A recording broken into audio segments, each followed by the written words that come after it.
ఏమైనా బెయిల్ గురించి టాపిక్ వచ్చిందా మేడం డిస్కషన్? అంటే ఇంకా నడుస్తే కానీ ప్రాసెస్ నడుస్తూ ఉంటుంది కదా. చెప్పారా తొందరలో బయటకు వస్తారు నిజాయితీ కానీ? అది నిజాయితీగా అయితే పక్కా వస్తారు, పక్కా అది మాత్రం 100% వస్తారు. కానీ పోలీసులు లేని అభియోగాలన్నీ జానీ మాస్టర్ పైన మోపారు. తనే అంగీకరించాడు రిమాండ్ రిపోర్ట్లో, కన్ఫెషన్ రిపోర్ట్లో అమ్మాయి పైన రేప్ చేసినట్టు అంటున్నారు. మరి ఒప్పుకున్నటువంటి వ్యక్తి ఎలా నిజాయితీగా వస్తారు అనేది ఎక్కడండి, నాకైతే ఎక్కడ చూడలేదు నేను ఒప్పుకున్నట్టు. రిమాండ్ రిపోర్ట్ ఎక్కడ రాలేదు, ఒప్పుకున్నట్టు ఎక్కడ రాలేదు. ఆ రిమాండ్ రిపోర్ట్ అలానే రాస్తారు. అది ఈయనకే కాదు, ఏ ఖైదీకైనా, అంటే ఎవరైనా ఇట్లా ఆరోపించినప్పుడు రిమాండ్కి తీసుకెళ్లే ప్రతి ఒక్కరి మీద ఆ రిమాండ్ రిపోర్ట్ అలానే రాస్తారు. అది స్టేట్మెంట్ కాదు. జానీ మాస్టర్ స్టేట్మెంట్ ఇంకా మనకి రాలేదు కదా బయటికి. అందరూ అప్పుడే మీరే ప్రెస్ మీడియా వీళ్ళందరూ ఒప్పేసుకున్నారని మీరే వేస్తున్నారు. మాస్టర్ ఏం ఒప్పుకోలేదు.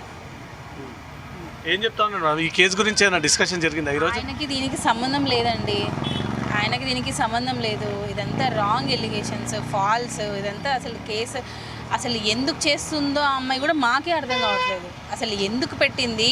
నిజంగా ఆ అమ్మాయికి అన్యాయం జరిగితే ఇన్ని సంవత్సరాల తర్వాత అసలు ఇప్పుడు ఆ అమ్మాయి వీడియోస్ చూడండి. ఆ అమ్మాయి మేము పెట్టని అవసరం లేదు, యూట్యూబ్ వాళ్ళే, ఛానల్స్ వాళ్ళే ఆ అమ్మాయి మాస్టర్తో ఎంత బాగుంది, ఆ అమ్మాయితో వర్క్ చేయడం నాకు ఎంత ఇష్టము, నేను జానీ మాస్టర్ దగ్గర వర్క్ చేయడం అదృష్టం అని చెప్పి ఆ అమ్మాయి చాలా వీడియోస్ వస్తున్నాయి. మేమే చూస్తున్నాం, మాకు తెలియని వీడియోస్ కూడా మేము చూస్తున్నాం.